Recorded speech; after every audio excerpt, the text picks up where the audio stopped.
In the stories of Avram's life, there are a number of themes and even stories that seem very similar to stories already told to us earlier in his life.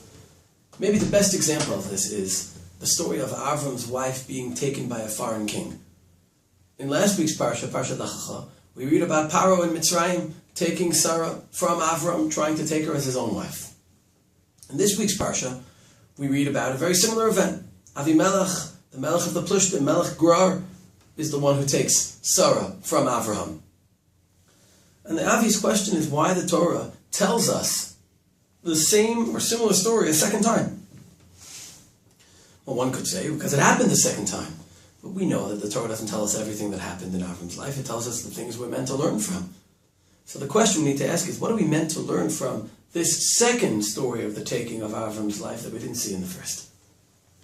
And I believe there are a number of points that are important, but I want to focus on one. What I believe is the most salient point in the second story versus the first. In the first story, Paro comes to Avram and says, how can you do this? Take my wife, etc. He turns it to him. We don't find the discussion that we find by Avimelech. If you look in this week's Parasha, Avimelech comes to Avram. Vayomer Avimelech leAvraham, Ma asita lanu ma chatati lach ki eveta alai v'al mamlachti chata'a gdola ma'asim asher lo yasu asita imadi. What did we do to you to cause you to do this to us? You did things that just aren't done, that are unfair. What's interesting is that the next pasuk, pasuk Yud, is Avimelech speaking again. Vayomer Avimelech leAvraham, Ma ra'ita ki asita et hadavar hazeh. And if there's a new Amira, it's because Avimelech was finished speaking the first time in Pasuk Tet. But he had to speak again because Avram didn't respond. The first time when Avimelech challenged, almost attacked Avram, said, hey, what is this? Avram didn't respond. Avimelech's second question is sharper. It's not, how could you do this? But it's, Ma ra'ita ki asita et hadavar hazeh. Avimelech realized that if Avram did this, it's because he saw something. And beyond just attacking him, Avimelech wants to understand, why did you see me as the kind of person that you couldn't tell me she was your wife? The Mepharshim explain on a deeper level that Avimelech was saying to Avram, I understand when you went to Egypt, the Egyptian people were known to be lewd.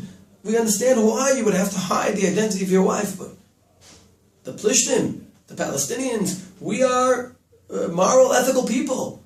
We are people who respect values. How could you be choshesh me? This understanding of the question makes the answer all the more interesting. Avram responds, Vayomer Avram, Ki amarti rak ein yirat Elokim b'makom hazeh v'haraguni al dvar eshti. Avram's response, part of the greatness of Avram, is taking advantage of opportunities to teach moral lessons. I saw that this is a place without yirat Elokim, without a morality rooted in the fear of heaven. And therefore I was afraid. And the Mepharshim explain, in Pes Look in the Netziv, in the Hamek Davar, Malbim, the Griz, and they explain that what Avram was saying was, it's true that you're a culture that has morality to it, but it's a morality that's not based on the fear of God, on Yirat Elokim. And when a morality is not based on the fear of God, it's a morality that's unreliable.